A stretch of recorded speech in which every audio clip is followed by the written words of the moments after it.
Hey explorers, I'm Steven, and today we're zooming into the tiniest building blocks of everything. Atoms. Everything around you, your desk, your hair, even the air, is made of atoms.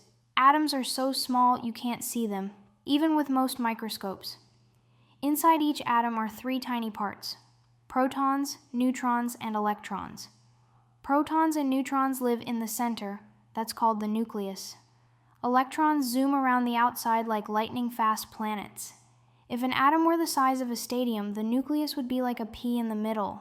That means atoms are mostly empty space. Protons have a positive charge, electrons are negative, and neutrons are neutral. The charges keep everything balanced, just like magnets. Different atoms have different numbers of protons. That number decides what the element is, like hydrogen, oxygen, or gold.